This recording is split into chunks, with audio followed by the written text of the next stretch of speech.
Hello there, my name is Dr. Glenn Wallace, the founder of Exigence, where we design, create and deliver scalable coaching solutions to help organisations, teams and individuals successfully through change. We all know that depending on the literature that you read, change efforts don't typically deliver all of the goals and the objectives that they were set. And so what I wanted to do in this short video was just offer you a way to improve the chances of ensuring that leaders that you're providing coaching to are more able to get greater value from that, and that you as the organisation see the changes that you were hoping to see as a result of the coaching. Because to be honest, even now we occasionally get leaders come to coaching who aren't really sure what to expect.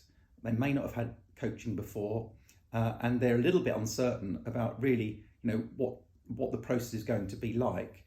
And I think that sort of readiness for change is such an important area that organisations can really make a big difference to. And I think that brings around different results for you and for the individual participant as well.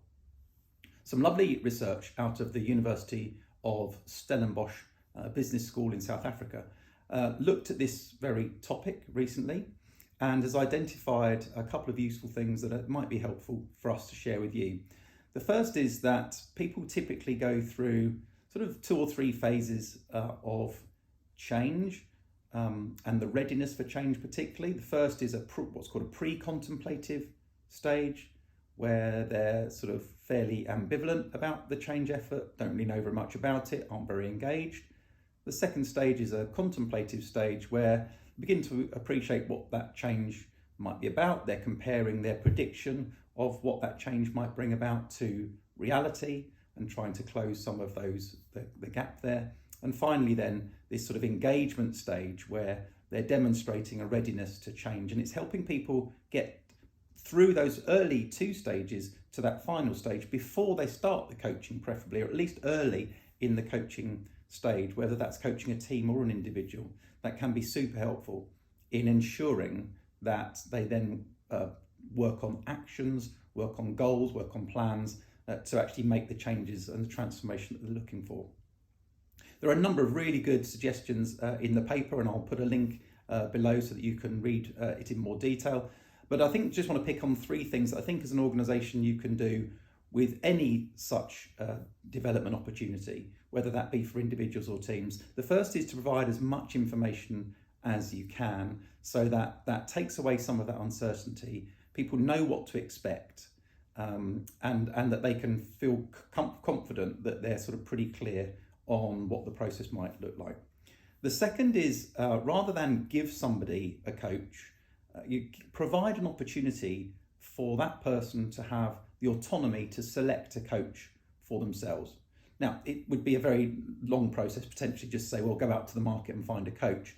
But the chemistry sessions that many people go through to select a coach, as far as I'm sort of matching a coach with a participant goes, it's a little bit of a hit and miss process. But what it does do is it does at least give the coachee, the participant, the autonomy to select the coach that they think they can work best with. So that's the second piece.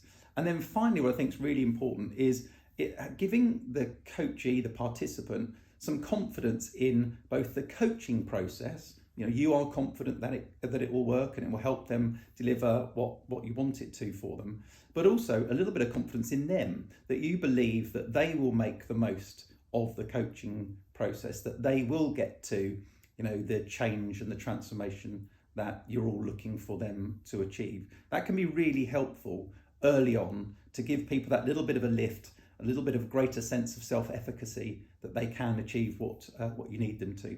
So I hope those 3 tips are useful for you. Much more in the research paper, as I say, which I'll put in a link for you below.